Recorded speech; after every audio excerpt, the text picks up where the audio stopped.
మా latest videos కోసం మా ఈ తెలుగు న్యూస్ ఛానల్ సబ్స్క్రైబ్ చేసి గంట సింబల్ యాక్టివేట్ చేసుకోండి.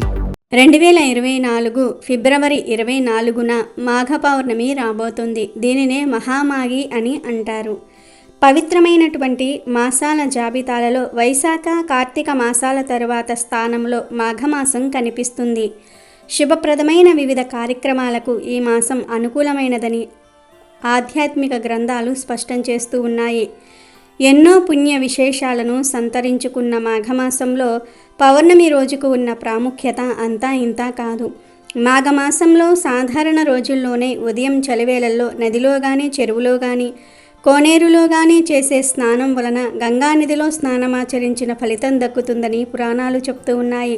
అలాంటిది అత్యంత విశిష్టమైన పౌర్ణమి రోజున ఆచరించే జప తపాల వలన ఎంతటి పుణ్య ఫలితాలు కలుగుతాయో ఊహించవచ్చు.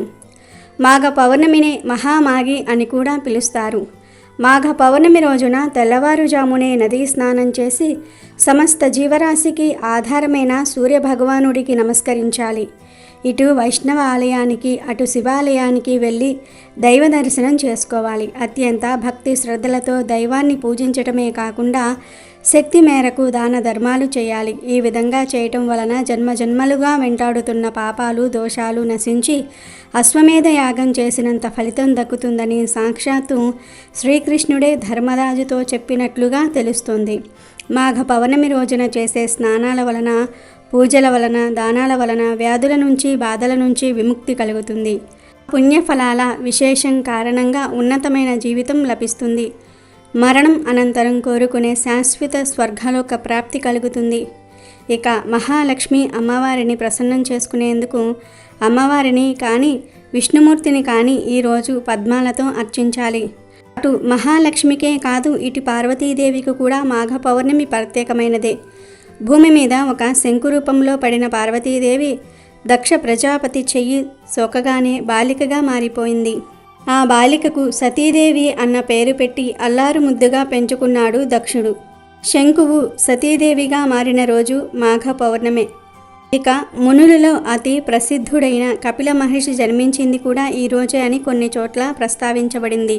ఇలా మాఘ పౌర్ణమికి అనేక ప్రత్యేకతలు ఉన్నాయి. అయితే ఈ మాఘ పౌర్ణమి రోజు అందరూ గుర్తుపెట్టుకొని ఈ ఆకును తింటే చాలు జాతక దోషాలు పోతాయి, రాజయోగం పడుతుంది. అంతేకాదు మాఘ పౌర్ణమి రోజు ఈ ఆకును తింటే మీ శరీరానికి దివ్యశక్తులు వస్తాయి, శరీరంలోని వ్యాధులన్నీ నయమవుతాయి, సకల దేవతల అనుగ్రహం కలుగుతుంది, అష్టైశ్వర్యాలు భోగభాగ్యాలు సిద్ధిస్తాయి, అపార ధనయోగం కలుగుతుంది అని పండితులు చెప్తూ ఉన్నారు. మరి మాఘ పౌర్ణమి రోజు ఏ ఆకుని తినాలి అనే విషయాన్ని ఇప్పుడు మనం ఈ వీడియోలో వివరంగా తెలుసుకుందాం. అంతకన్నా ముందు మాఘ పురాణంలోని ఒక కథను విందాం. వంగదేశమును సూర్యవంశపు రాజుకు సులక్షణ మహారాజు పరిపాలిస్తూ ఉండేవాడు. అతనికి 100 భార్యలు. అతడు గొప్ప ధైర్యవంతుడు, బలవంతుడు, ధర్మపాలకుడు. తన దేశ ప్రజలకు ఏ ఆపద వచ్చినా తనదిగా భావించి విచారణ చేసేవాడు. సులక్షణ మహారాజు రాజాది రాజైన తరగని సంపత్తి కలవాడు అయినప్పటికీ అపుత్రస్య గతిర్నాస్తి అన్నట్టుగా పుత్ర సంతానము లేకపోవటంతో తనకు గతులు లేవు కదా, తన వంశం ఎలా అభివృద్ధి చెందుతుంది, తనతో తన వంశం అంతరించిపోవలసిందేనా అని దిగులు పడుతూ ఉండేవాడు. ఒకనాడు సులక్షణ మహారాజు తన రథమెక్కి నైమిసారణ్యంలో మునులు తపస్సు చేసుకుంటున్న ప్రదేశంకు వెళ్ళి వారికి నమస్కరించి, ముని శ్రేష్ఠులారా, నేను వంగ దేశాధిపతిని. నా పేరు సులక్షణుడు. నాకు 100 భార్యలు. ఒక్కరికి కూడా సంతానము కలగలేదు. నాకు ఎలా పుత్ర సంతానము కలుగుతుందో వివరించమని అంజలి ఘటించి ప్రార్థించాడు. మహారాజు మాటలకు మునులకు జాలి కలిగి, రాజా, నీకు సంతానము లేకపోవుటకు కారణము జన్మలో నువ్వు సౌరాష్ట్రమును పాలిస్తున్నప్పుడు ఆ జన్మలో ఒకసారి అయినా మాఘస్నానము చేయలేదు, ఏ ఒక్క దానము ఇవ్వలేదు. ఒక సద్బ్రాహ్మణునకు గుమ్మడికాయను అయినా సరే దానం చేసి ఉంటే ఈ జన్మలో పుత్ర సంతతి కలిగి ఉండేది. వెనుక జన్మ కర్మఫలం వలన నీకు ఈ జన్మలో పుత్ర సంతతి కలగలేదు. ఎవరు మాఘమాసంలో ఒక్కరైనా కూష్మాండమును దానం చేస్తారో వారికి సందేహము లేకుండా తప్పక పుత్ర సంతానము కలుగుతుందని చెప్పి ఒక ఫలమును మంత్రించి రాజుకిచ్చి దీనిని నీ భార్యలతో తినిపించమని చెప్పారు. మహాభాగ్యం అని ఫలమును కండ్లకద్దుకుని ఇంటికి వెళ్ళిపోయాడు సులక్షణ మహారాజు. ఇక రాజభవనంలో భర్త రాక విని భార్యలు ఎదురెళ్ళి మంగళహారతులు ఇచ్చి సేద తీర్చారు. రాజు తాను తెచ్చిన మంత్రఫలము గురించి రాణులకు వివరించి భోజనం అనంతరం తినమని చెప్పి తన గదిలో ఫలమును భద్రపరిచి పత్నులతో భోజనశాలకు వెళ్ళాడు. 9 భార్యలలో చివరి భార్యకు మిక్కిలి ఆశ కలిగింది. దాంతో ఆమె ఫలమంతయు నేనే భుజించాలని తలపోసి రహస్య మార్గమున రాజు పడకగదిలోనికి వెళ్ళి ఆ ఫలమును భుజించి ఏమీ ఎరుగని దాని వలె అందరితో కలిసి తిరుగుతున్నది. ఇక తరువాత సులక్షణ మహారాజు అతని భార్యలు భోజనము చేసి మంత్రఫలము వద్దకు రాగా బంగారు పళ్ళెమందు ఉంచిన ఫలము కనిపించలేదు. దాంతో రాజుకు ఎక్కడలేని కోపం వచ్చి సింహగర్జన చేశాడు. నాకేమీ తెలియదని భార్యలందరూ ప్రమాణముగా చెప్పారు. ఎంత కష్టపడి మహామునుల అనుగ్రహము వలన సంపాదించిన మంత్రఫలమును చేతులారా పోగొట్టుకున్నాను అని దిగులు చెంది బెంగ పెట్టుకున్నాడు రాజు. అప్పుడు చివరి భార్య, నాదా, ఆశతో ఆ ఫలము నేనే తిన్నాను, క్షమింపమని వేడుకొన్నది. వంశోద్ధారకుడు ఒక్కడైనా పుడతాడని రాజు కొంత తృప్తి చెంది ఊరుకున్నాడు. గర్భవతి అయిన ఆమెను ఎంతో గారాభముగా చూసుకోసాగాడు. కనిష్ట భార్య గర్భవతి అయి 9 మాసములు నిండుచున్నందున మిగిలిన భార్యలు కన్నెర్రతో ఓర్వలేక ఆమె పుత్రవతి అయినచో తమను రాజు సరిగ్గా చూడడని ఆలోచించి ఆమె గర్భము చెడిపోయేలాగా ఆమె తినే ఆహారములో ఔషధము కలిపి పెట్టారు. కానీ గర్భంలో ఉన్నది వరపుత్రుడు గనుక గర్భంలోని శిశువుకు ఏ అపాయమూ కలుగలేదు. కానీ ఔషధం యొక్క తీవ్రత వలన తల్లికి పిచ్చి పట్టింది. ఆ పిచ్చి వలన ఒకనాటి రాత్రి ఆమె అడవిలోనికి వెళ్ళిపోయింది. అప్పటికే నిండు చూలాలు అయినందున ఆ అడవిలో ఒక బండరాతి మీద మగ శిశువును ప్రసవించింది. ఆమె ప్రసవించిన చోట ఒక పులి ఉన్నది. అది పురిటి వాసనను పసిగట్టి వచ్చి ఆమెను చంపి తినేసింది. ఆహారము కొరకు అడవిలో తిరుగుతున్న రాజహంసలు రక్తపు మరకలతో ఉన్న ఆ రాజబిడ్డను చూసి దగ్గరకు వచ్చి రెక్కలతో ఆ బాలుని తడి ఆరబెట్టి వాటి ముక్కులతో మెత్తటి గడ్డి తెచ్చి పరిచి దానిపై పడుకోబెట్టి ఆ బాలునికి తేనె పండ్లు తినిపించి 1 ఏడాది వరకు పెంచాయి. ఎండాకాలం వస్తున్నందున అక్కడ వాటికి నీరు దొరకదని ఆ బాలుని కొంత దూరములో ఉన్న తమ జాతి హంసలకు అప్పగించి వెళ్ళిపోయాయి. ఆ హంసలు ఆ బాలునికి కావలసిన పండ్లు తేనె మొదలుగునవి తెచ్చిపెట్టి పెంచుతూ ఉండగా ఒక తపస్వి తన 2 భార్యలతో వచ్చి ఆ కోనేటిలో స్నానం చేసి దుస్తులు మార్చుకునే సమయంలో హంసలతో తప్పటడుగులు వేస్తూ కొలను వద్దకు వస్తున్న బాలుని చూసి మక్కువ కలిగి వారి వెంట తీసుకుని వెళ్ళారు. వారి ఆశ్రమంలో రాజకుమారునకు 3 సంవత్సరములు వచ్చాయి. కొద్దిగా మాటలు వస్తూ ఉన్నాయి. వాడిని చూసి పెద్ద భార్యకు ఈర్ష్య కలిగి సాయంత్ర సమయమున ఆడుకొనుచూ ఉండగా పిల్లవాడిని ఎత్తుకుని పోయి అడవిలో దిగబెట్టి వచ్చింది. భర్త వచ్చి పిల్లవాడు ఏడని అడిగినా అస్సలు సంగతి చెప్పలేదు. ఆ బాలుని జాతక ప్రభావము ఎటువంటిదో, అతని తల్లిని అడవిలో పులి చంపివేసింది. ఇప్పుడు పెంపుడు తల్లి అడవిలో విడిచిపెట్టి వెళ్ళిపోయింది. ఆ పిల్లవాడిని దీన రక్షకుడగు శ్రీహరియే రక్షించాలి. ఆ రాత్రి బాలుడు ఏడుస్తూ అలసిపోయి నిద్రపోయాడు. అక్కడ ఒక తులసి మొక్క ఉన్నది. నిద్రలో బాలుని చెయ్యి తులసి చెట్టుపై పడినందున ఆ రాత్రి అతనుకు ఏ అపాయమూ కలగలేదు. దైవభక్తి కలిగింది. ఉదయం అడవిలో ఏకాంతముగా ఉన్న కారణము చేత భయపడి బిగ్గరగా ఏడవసాగాడు. ఆ రోదనకు పక్షులు, జంతువులు, మృగములు కూడా రోదన చేసి ఆ బాలునికి రక్షణగా ఉండి ఆహారము తెచ్చి ఇస్తూ ఉండేవి. ఆ బాలుడు అడవి జంతువులచే పెంచబడుతూ దినదిన అభివృద్ధి చెందుతూ మొదటి రోజు ఏ తులసి చెట్టు వద్ద పడుకున్నాడో ఆ మొక్కకు ప్రతినిత్యము పూజలు చేయుచూ కాలము గడుపుతూ ఉన్నాడు. అలా పెరుగుతూ 12 ఏళ్ల ప్రాయము వాడయ్యాడు. ప్రతిదినము తులసి పూజ, భగవన్నామ స్మరణ చేస్తూ నన్ను కాపాడు తండ్రి, అనాథ రక్షక అని ప్రార్థిస్తూ ఉండేవాడు.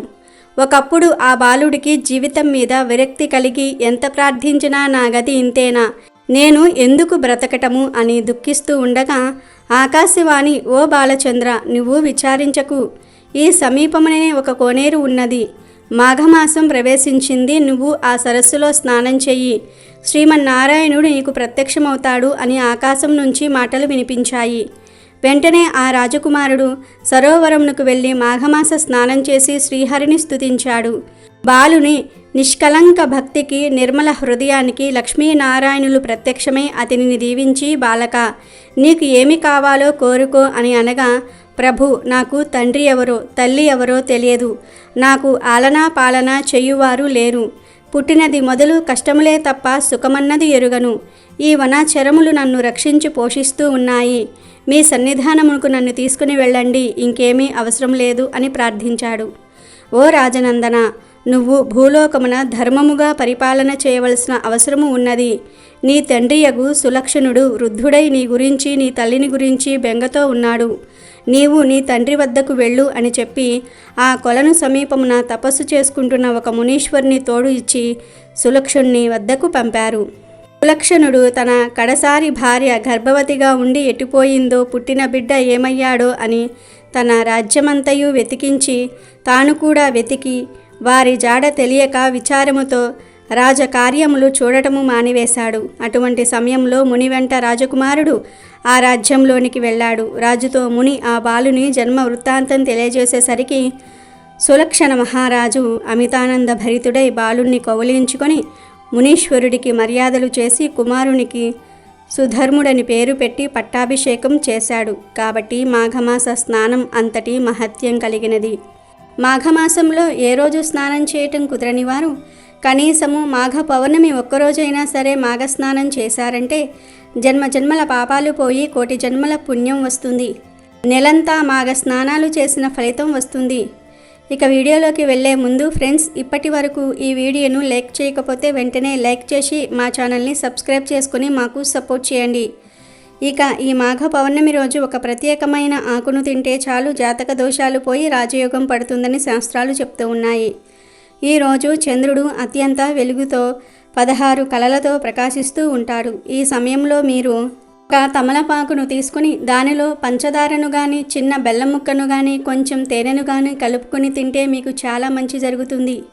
మీ శరీరానికి చంద్రశక్తి లభిస్తుంది. అంతేకాదు ఈరోజు రాత్రి సమయంలో ఇలా తమలపాకును పంచదారతో లేదా బెల్లంతో లేదా తేనెతో కలుపుకొని తింటే మంచి ఆరోగ్యం లభిస్తుంది. జాతక దోషాలు పోతాయి. మీ శరీరానికి తెలియని దివ్యశక్తి వస్తుంది. ఆ శక్తితో మీరు అన్ని పనుల్లో విజయాన్ని సాధిస్తారు. మీకు రాజయోగం పడుతుంది. అపార ధనయోగం కలుగుతుంది. కాబట్టి మాఘ పౌర్ణమి రోజు అందరూ తమలపాకులో బెల్లం లేదా పంచదార లేదా తేనె కలుపుకొని తినండి. మంచి ఆరోగ్యాన్ని, ఐశ్వర్యాన్ని పొంది ఆనందంగా జీవించండి. మాఘ పౌర్ణమి తర్వాత క్రమేణా వేసవి ఘడియలు ప్రారంభమవుతూ ఉంటాయి. చలి తగ్గి వాతావరణంలో పలు మార్పులు చోటు చేసుకుంటూ ఉంటాయి. ఈ సందర్భంగా ఉన్నవారు లేనివారికి సహాయం చేయాలనే సంకల్పంతో పూర్వీకులు దానం చేయాలనే ఆచారాలు ఏర్పరిచి ఉంటారు. ఈరోజు దుస్తులు, ముఖ్యంగా కాటన్, చేనేత దుస్తులు, ఆహారం, తృణధాన్యాలు, నెయ్యి, బెల్లం, పండ్ల రూపంలో విరాళాలు ఇవ్వటం చాలా విశేషం. ఈ దానాలను బ్రాహ్మణులకు, అవసరమైన పేదవారికి ఇవ్వాలి. మాఘ పౌర్ణమి రోజు నువ్వులు దానం చేయటం చాలా పవిత్రమైనదని పెద్దలు భావిస్తూ ఉన్నారు. కొన్ని ప్రాంతాలలో పూర్వీకులకు తర్పణాలు, పిండ ప్రదానాలు చేసే అలవాటు కూడా ఉంది. మాఘ పౌర్ణమి అనేది చాలా మంచి రోజు. ఈరోజు ఏ పరిహారం చేసినా కలిసి వస్తుంది, మంచి ఫలితాలను తెచ్చిపెడుతుంది. చాలామంది అనేక రకాలుగా ఇబ్బందులు పడుతూ ఉంటారు. ముఖ్యంగా మానవులను పీడించే సమస్య ఆర్థిక బాధలే, డబ్బే కష్టాలను అనుభవించేలాగా చేస్తూ ఉంటుంది. కష్టాలను అనుభవిస్తూ ఉంటారు డబ్బు సమస్యల వలన. ఎందువలన సమస్యలు వస్తున్నాయో కూడా అర్థం కాదు కొందరికి. మాఘ పౌర్ణమి రోజు రాత్రి 12 లోపు ఎప్పుడైనా సరే ఈ ఆకులను తెచ్చి గుమ్మానికి కట్టుకుంటే మీ ఇంట్లోని దుష్ట శక్తులు, నకారాత్మక శక్తులు, ప్రతికూల శక్తులు అన్నీ కూడా తొలగిపోయి మీకు ఉండే నరదృష్టి, నరఘోష కూడా తొలగిపోతుంది. అంతేకాదు మీ ఇంట్లోని అశాంతి, ఆర్థిక సమస్యలు కూడా సులువుగా పోతాయి. మరి ఆ ఆకు ఏమిటంటే గార ఆకులు. ఈ మాఘ పౌర్ణమి రోజు గార మండలను తెచ్చుకొని వాటిని దారంతో తోరణంలాగా కట్టుకొని మీ ఇంటి సింహద్వారం వద్ద కట్టండి. ఇలా కడితే ఇంట్లోని నకారాత్మక శక్తులు, నెగటివ్ ఎనర్జీ, దిష్టి దోషాలు, ఆర్థిక సమస్యలు అన్నీ కూడా తొలగిపోతాయి. గార చెట్టు ఎక్కువగా పల్లెటూర్లలో లేదా రోడ్ల పక్కన కనిపిస్తూ ఉంటుంది. ఇవి చాలా అరుదుగా కనిపిస్తూ ఉంటాయి. కనుక పౌర్ణమి రోజు కనీసం ఒక గారమండను తెచ్చుకొని ఇంటి ముందు కట్టినా సరే అద్భుతమైన ఫలితం కలుగుతుంది. పట్టిందల్లా బంగారం అవుతుంది. శత్రు బాధలు కూడా తొలగిపోయే అవకాశం ఉంది. అయితే ఈ గార చెట్టు చాలా రేరుగా కనిపిస్తూ ఉంటుంది. పట్టణాల్లో ఉండే వారికి అస్సలు గారమండలు దొరక్కపోవచ్చు. కనుక అలా గారమండలు దొరకని వారు ఈ మాఘ పౌర్ణమి రోజు రావి ఆకు, మామిడి ఆకు, మర్రి ఆకులను లేదా రావి, మామిడి, మర్రి చెట్టు కొమ్మలను తెచ్చుకొని వాటిని పసుపు రంగు దారంతో తోరణంలాగా కట్టి ఈ తోరణాన్ని మీ ఇంటి మెయిన్ డోర్ దగ్గర కట్టండి. ఇలా మాఘ పౌర్ణమి రోజు రావి, మామిడి, మర్రి ఈ 3 ఆకులను కలిపి డోర్ దగ్గర కట్టడం వలన లక్ష్మీదేవి మీ ఇంటికి వస్తుంది. మీ ఇంట్లో ఉన్న నకారాత్మక శక్తులు, దుష్ట శక్తులు, నెగిటివ్ ఎనర్జీ మొత్తం కూడా పోతాయి. నర దృష్టి, కను దృష్టి, దృష్టి దోషాలు మొత్తం తొలగిపోతాయి. మీ ఇంట్లో ఉన్న అశాంతి, ఆర్థిక సమస్యలు నశిస్తాయి. ఇలా ఎవరైతే మాఘ పౌర్ణమి రోజు గారమండలను కానీ, రావి, మామిడి, మర్రి కొమ్మలను కానీ గుమ్మానికి కడతారో వారి ఇంటికి లక్ష్మీదేవి వస్తుంది. దరిద్ర బాధలన్నీ కూడా పూర్తిగా తొలగిపోతాయి. మీ జీవితం అద్భుతంగా మారిపోతుంది. పట్టిందల్లా బంగారం అవుతుంది. ఈ కొమ్మలు ఏమీ దొరక్కపోతే కనీసం మామిడి తోరణాలైనా సరే రేపు పౌర్ణమి రోజు గుమ్మానికి కట్టండి. ఇలా చేస్తే మాత్రం పట్టిందల్లా బంగారం అవుతుందని పెద్దలు అంటూ ఉన్నారు. చేసే ప్రతి పనిలో విజయాన్ని సాధిస్తారు. కాబట్టి మీరు కూడా రేపు మాఘ పౌర్ణమి రోజు గుమ్మానికి ఈ ఆకులను లేదా కొమ్మలను కట్టి కష్టాలన్నీ కూడా, దరిద్రాలన్నీ కూడా, బాధలన్నీ కూడా తొలగించుకోండి. లక్ష్మీ కటాక్షంతో సంతోషంగా జీవించండి. అమెజాన్లో బెస్ట్ డిస్కౌంట్స్ కోసం వీడియో డిస్క్రిప్షన్లో లింకు ఉంది, చూడండి. అలాగే మా టెలిగ్రామ్ ఛానల్ సబ్స్క్రైబ్ చేసుకోండి.